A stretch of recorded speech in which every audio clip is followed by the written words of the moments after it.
Hello everyone. Today we will be dealing with the topic that is the doctrine of basic structure.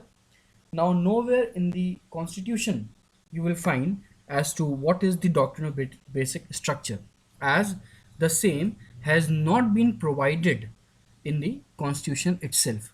Rather, it is a doctrine which has been evolved by the judges of the Supreme Court.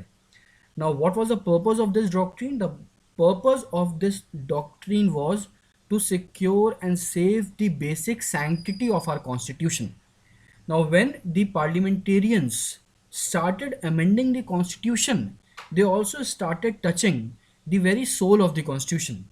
And the question was raised before the court that whether the parliament, while amending the constitution, can amend the very structure of the constitution. Now the point was that in the earlier judgments, the first time it was raised was in the Shankari Prasad judgment case.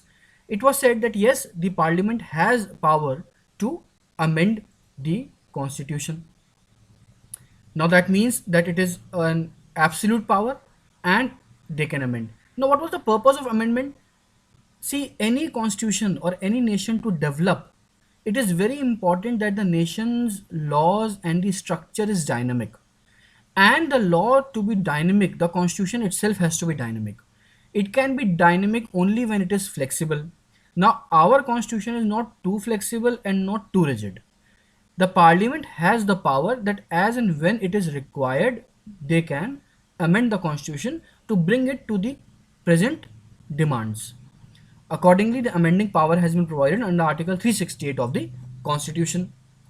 Now, the point was whether in making this amendments, can they touch the very, that means, can they completely change the present Constitution and make something new? Now, that was something which was an important question and which was decided by the Supreme Court in a very landmark judgment, that was the Keshwananda Bharti judgment. In the 30 judges bench, 7 is to 6 by majority, the court held that the parliament cannot touch the basic structure doctrine.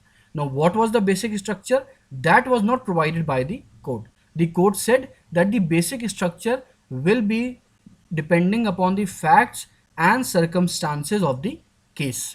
The idea is to preserve the nature of Indian democracy and protect the rights and liberties of the people. This doctrine helps to protect and preserve the spirit of the constitutional document.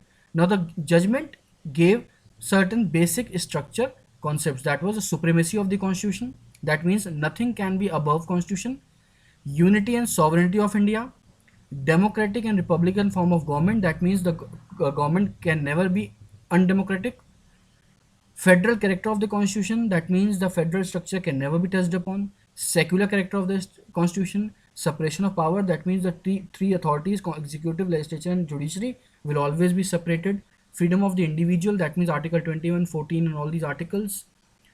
Though this structure is not exhaustive, as I told you, time and again in judgments it has been given, and the points have been added in the constitution with respect to the basic structure doctrine.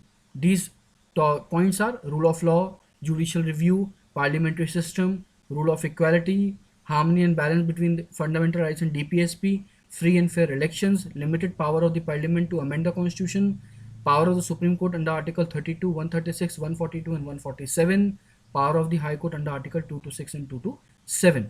Now that means that as and when it will be required, the Supreme Court can add in this particular box some more concepts of basic structure doctrine. Thank you all.